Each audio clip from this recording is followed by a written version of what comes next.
मुझे खेद होता है कि जिस तरह से आदरणीय महामहिम राष्ट्रपति जी ने जो भाषण यहाँ रखा, तो लगा नहीं ये उनके मन की बात है। हम भी जानते हैं कि राष्ट्रपति, महामहिम राष्ट्रपति हो या राज्यपाल जी हो, ये जब भी भाषण करते तो सरकार से लिखित भाषण जाता है, वही उनको पढ़ना पड़ता है। और अपेक्षा थी कि महामहिम राष्ट्रपति जी अपने भी कुछ ख्याल या विचार उसमें प्रकट करेंगे, लेकिन वो तो हुआ नहीं। उन्होंने शुरू में ही प्रयागराज और डॉक्टर मनमोहन सिंह जी के बारे में संवेदना जताई। मैं भी उसका अनुमोदन करता हूं और उस संवेदना, बहुत गहरी संवेदना जताता हूं। खास करके प्रयागराज में जो हुआ वो बहुत ही वेदना देने वाली घटना हुई है, दुर्घटना। और मनमोहन सिंह जी के बारे में बात करूं तो ये सरकार, याद दिलाना चाहता हूं, ये सरकार थी, आदरणीय प्रधानमंत्री जी थे, जब वो राज्य के मुख्यमंत्री थे, तब जीएसटी को सबसे कड़वा विरोध करने वाला कौन था? तो भारतीय जनता पार्टी थी। आधार कार्ड को कड़वा विरोध करने वाला कौन था? तो भारतीय जनता पार्टी थी। आज वो सारे विचार जो मनमोहन सिंह जी ने रखे थे, उसको ही उनको अवलंबन करना पड़ रहा है। उसी में समझ जाए कि दूर से दूर देखे, विजन किसे कहते हैं। आदरणीय हमारे प्रधानमंत्री जी मनमोहन सिंह जी बहुत विजनरी थे। उस वक्त जो अर्थव्यवस्था पूरे विश्व में जो हुई थी, ऐसी स्थिति में उन्होंने जो भारत को संवारा है, उसकी सराहना करें उतनी कम होगी। ये भूल जाते हैं कि इन्होंने पहले क्या कहा था, आज क्या कह रहे हैं। अब रही बात तो सर उनके विचारों में हाउसिंग फॉर ऑल ऐसा करके एक उन्होंने बोला है, हाउसिंग फॉर ऑल। मुझे समझ में नहीं आता है। मैं पिछले 10 वर्षों से बात करते आया हूं कि जब भी यह विषय आता है, you and me, everyone knows it, there is encroachment on the lands of the government, on the government land. अब सरकार हमारे मुंबई में, मुंबई की बंदरगाह की जगह पे, मुंबई पोर्ट के यहाँ बहुत बड़ी झुग्गी झोपड़ियां है। वैसे और जगह रेल की जमीन पर झुग्गी झोपड़ियां है। हमारी महाराष्ट्र सरकार, आदरणीय वंदनीय शिवसेना प्रमुख बाला साहब ठाकरे जी ने एक सपना देखा कि मेरा कोई भी गरीब आदमी झुग्गी झोपड़ी में नहीं रहेगा, उसे अपना हक का घर मिलेगा। इसलिए उन्होंने SRA स्कीम लाई, स्लम रिहेबिलिटेशन अथॉरिटी बनी, और उसके तहत इनको मुफ्त घर दिए जाते गरीबों को। अब रही बात, ये जो गरीब वहां बसे हुए हैं, हर बार प्रधानमंत्री Awas Yojana, housing for all, पक्का घर, पक्का नल से पानी, अरे कहाँ है भैया, कब होगा? मेरी महामहिम राष्ट्रपति से प्रार्थना है, खेद प्रकट करता हूं मैं। आपको ये पता नहीं है, आज भी लोग ऐसे रहते। किसको पक्का घर दे? हम शहरों में रहते, किसको पक्का घर दे रहे आप? ये झुग्गी झोपड़ी वाले ऐसे ही है। ऐसे ही राज्य की सरकार कोई एक स्कीम बनाती है, अगर उस स्कीम में से कुछ लोगों को केंद्र की सरकार के जमीन पे वो रहते हैं, उनको लाभ मिलता है, तो लाभ उन्हें देते नहीं दे केंद्र सरकार। वो कहती है केंद्र, तो राज्य की योजना है, हमारे केंद्र की यहाँ नहीं चलेगी। अब हमारे यहाँ बीडी चाल करके है, उसका पुनर्विकास होने का जो प्रकल्प है वो हमारी राज्य सरकार ने लाया। शिवड़ी के जो बीडी चाल के लोग हैं उनको नहीं मिलेगा। क्यों? क्योंकि केंद्र की सरकार पर वो बिल्डिंग खड़ी है। अनुमति कौन देगा? ये बैठे हैं सामने सोनवाल साहब, इनकी जगह पर है, वो मुंबई के बंदरगाह की जगह पर है। आज तक तुम्हें तो कुछ करना नहीं है, विन विन सिचुएशन है, राज्य की सरकार कर रही, कोई निजी संस्था नहीं कर रही है या कोई व्यापारी नहीं कर रहा है। आप 10 वर्ष तक अनुमति नहीं दे रहे। हाउसिंग फॉर ऑल बिल्डिंग ढहने को आई, अब परमिशन नहीं देते और उसमें लिखते हो हाउसिंग फॉर ऑल। कहां से देंगे वो तो बताओ।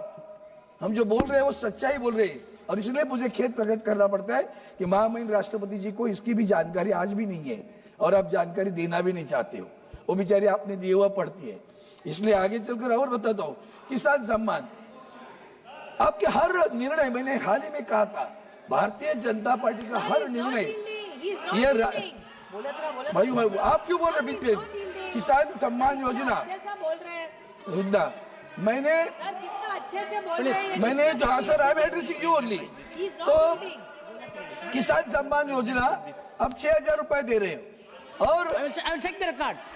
Honorable members, I will check the record. If it is anything objectionable, I will remove it. What is that? You tell me a sentence. What? You tell me a word. Forget about the sentence. I myself will withdraw. What I am saying is a perfectly correct things I am saying and on that. No sir, not at all. I have not yielded at all. मैंने एक भी शब्द ऐसा नहीं बोला है, वाक्य तो छोड़ो, शब्द भी नहीं गलत बोला है। अनुमति आप नहीं देते हो, पक्के करते वादा करते हो। इतना झूठा वादा, मुझे झूठा शब्द प्रयोग करने लगाना। प्लीज इसके लिए आगे बोलता हूँ सर। आगे चलकर जैसे आपने किसान सम्मान योजना, अभी हमने हर कदम भारतीय जनता पार्टी उठाती है वो राजनीतिक होता है, सामाजिक नहीं होता। 12 लाख कोड ऑफ कंडक्ट है, 12 लाख की घोषणा हुई, किसके लिए हुई?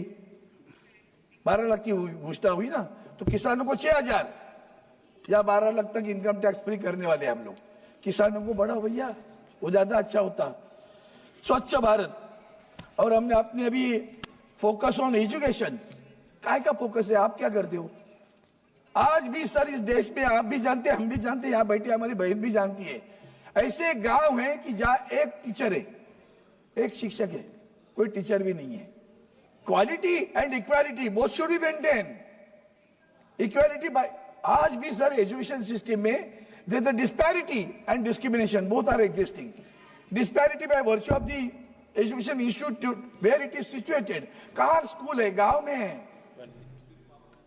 वो कोविड के समय में डिजिटल चल रहा था ना, वो नेटवर्क भी नहीं मिलता था, क्या गांव में पढ़ाएंगे? वो एक टीचर है, एक ही क्लास में फर्स्ट सेकंड थर्ड फोर्थ बैठे हैं सब बच्चे। आज भी ये अवस्था है। बुरा नहीं है, लेकिन आप जो सोच रहे हो, आपका मतलब कैसे, आपका डायलॉग बड़ा अच्छा होता है, कृति बहुत कथनी और करनी में बहुत फर्क रहता है। आपकी कथनी बड़ी अच्छी लगती है सुनने में, कोई सुनेगा बोलेगा कितने संवेदनशील सरकार है यार, ये तो बच्चों के लिए तो सोच रही है। इक्वालिटी करते हो, सीबीएसई, आईसीएसई, तुम्हारा इंटरनेशनल बोर्ड। हाल ही में हमारे यहाँ एक छोटी सी क्लिप घूम रही सर, उन बच्चों को पूछा छत्रपति शिवाजी महाराज जानते हो? आईसीएसई के बच्चे नहीं मालूम। आपको पढ़ाया है? नहीं, हमारे बुकों में नहीं है, किताबों में नहीं है। एक लड़का कहता है, एक सिर्फ पैराग्राफ है छत्रपति शिवाजी महाराज का, एक पैराग्राफ। ये हमारी नई जनरेशन है जिनको इतिहास नहीं मालूम, छत्रपति शिवाजी महाराज मालूम नहीं, राणा प्रताप सिंह मालूम नहीं, गुरु गोविंद सिंह मालूम नहीं है। ये आगे चलकर हमें देश के बारे में, मिट्टी के बारे में प्यार करने वाले। उसको पिताजी का नाम बताओ छत्रपति शिवाजी महाराज के, नहीं मालूम। This is the system, this is what is happening in education. ये जरा सोचो तो सही सर। इसलिए हम तरफ से बोल रहे, महामहिम राष्ट्रपति जी को मैं कहता हूं कि जरा इसमें भी ध्यान दे तो और अच्छा होगा, ताकि कान खींच ले सकती थी और बता सकती थी ये विषय आनी चाहिए करके। आगे चलकर सर आपने पेंशन के बारे में बात की, 50% पेंशन। अभी भी वो हमारे पुराने लोग हैं, वो पेंशन के लिए तड़प रहे हैं। उनको जो मिलती है पेंशन, वो 1500, 1200, 1300, कितने सालों से हम बोल रहे हो यहाँ पेंशन नहीं बढ़ रही उनकी। किसको दे रहे पेंशन आप? गवर्नमेंट सर्वेंट्स को। अभी रहे क्या गवर्नमेंट सर्वेंट? नौकर भर्ती कितने सालों से बंद है। आप जो भी करते हो, इसलिए बोला कथनी और करनी में फर्क आपके रहता है। यूनिफाइड पेंशन स्कीम, आपने महिलाओं का सम्मान की बात की, ओलंपिक के लिए यहाँ बैठी थी, याद है?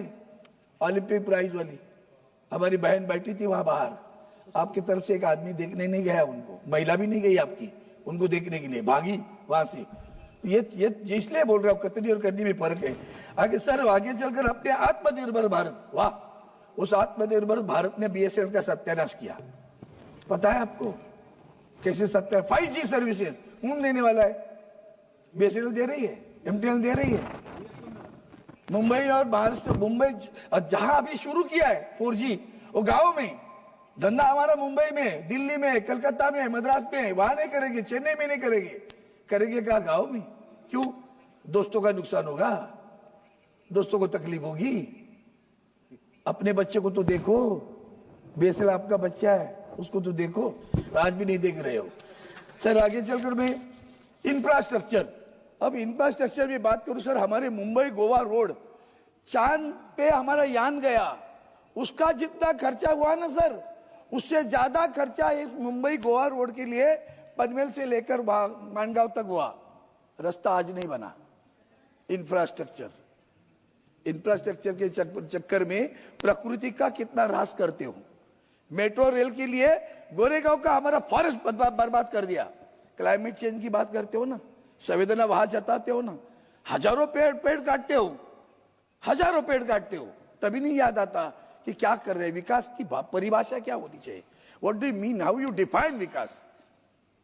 तो प्रकृति का सत्यानाश करके विकास की बात करोगी, यही तो दुर्भाग्य है। इसलिए मैं उसके ऊपर भी आपको ध्यान देने दो। और रास्ता आज भी नहीं बना है मुंबई गोवा।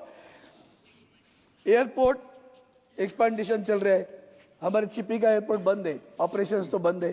पोर्ट हमारे महाराष्ट्र पालघर डिस्ट्रिक्ट में वार्ड बंद करके उस वहां के लोगों ने आंदोलन किया, फिर भी आप पोर्ट बना रहे हो।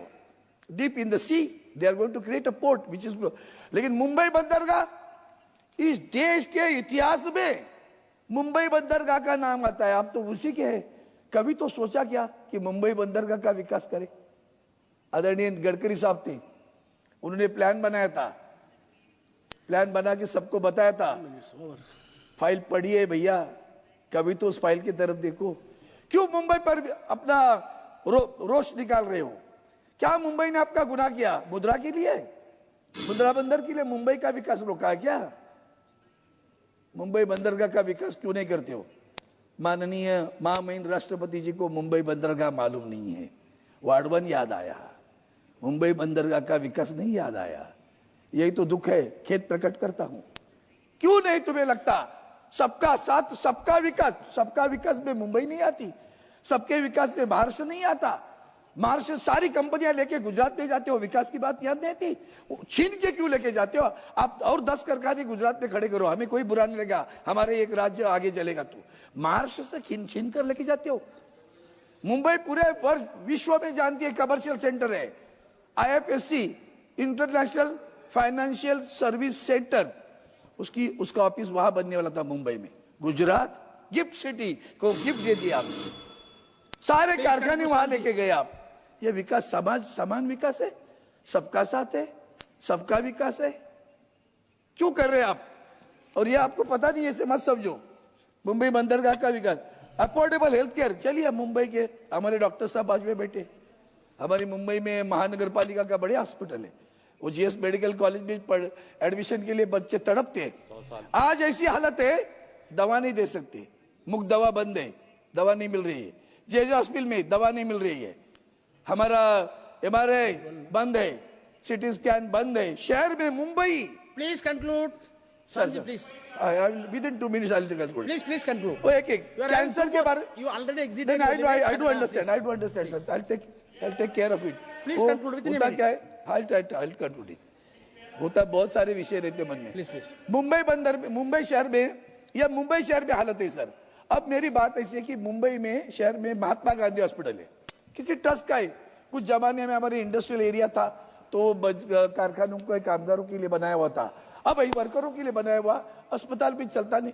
यहाँ टाटा हॉस्पिटल में बहुत भीड़ है, KEM में बहुत भीड़ है। हम बार बार प्रार्थना करते हैं, अरे वो महात्मा गांधी हॉस्पिटल वहां खड़े है, उस बिल्डिंग को ले लो, टाटा हॉस्पिटल को दे दो। आप ले लिए, हमें नहीं चाहिए। टाटा हॉस्पिटल के लिए दीजिए, KEM हॉस्पिटल के दीजिए, ताकि लोगों की, देश भर के लोग वो टाटा कैंसर हॉस्पिटल में आते। जगह नहीं, कम हो रहे। अब अगर आप भी कभी वक्त निकाल के सुबह जाना टाटा हॉस्पिटल में, जैसे स्टेशन पे भीड़ होती है ना, वैसे भीड़ रहती, चलने को रास्ता नहीं रहता। महात्मा गांधी हॉस्पिटल खाली पड़ा है, किसी ट्रस्ट का था, सरकार का है, लीजिए ना, लीजिए, लोगों की सेवा के लिए उपलब्ध होगा। कैंसर का, हेल्थ केयर का, क्या क्या है आपके पास हेल्थ केयर के प्रोविजन नहीं चाहिए? जब मशीन मुंबई शहर में नहीं, गांव में क्या होगा? कतनी और करनी, इतना फर्क। सर आगे ज्यादा नहीं बोलता हूँ, आपने अभी याद दिलाया मुझे, मैं इतना ही कहता हूँ कि हमें जो एक वन सेंटेंस, सुबह हमारे माननीय विपक्ष के नेता राहुल गांधी जी ने याद दिलाया था, मैं वापस इलेक्शन कमीशन पे आ रहा हूं। उन्होंने वो सुप्रीम कोर्ट के जज को हटाई, वो बात तो कही, आगे वाली दूसरी बात बता देता हूं मैं। हाल ही में आपने एक नियम बदल डाला, हम सभी ने जो पराजित हुए थे बोल दिया कि भाई काउंटिंग को हमें देखना है, we want to see that data. Please conclude. इन्होंने क्या, एक सेकंड, उन्होंने क्या किया, इलेक्शन कमीशन ने नियम बदल डाला, और नियम में क्या किया, मॉक पोल करेंगे, we will not calculate the exact what is happen in the.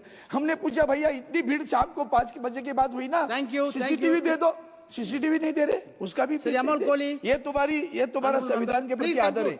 और इसलिए I मैं got other- खेद other प्रकट member, करता हूँ माननीय महामहिम राष्ट्रपति जी thank ने you. जो अमोल कोहली। वक्त विचार किए उसके लिए मैं खेद प्रकट करता हूँ। सोचता हूँ जो कुछ बोला उसके ऊपर अभी भी अमोल ध्यान कोहली, नहीं। please. मुंबई बंदरगाह विकास को आपके फीडर कैप में रहेगी, ये आप काम करोगे ऐसी अपेक्षा करता हूँ। धन्यवाद से।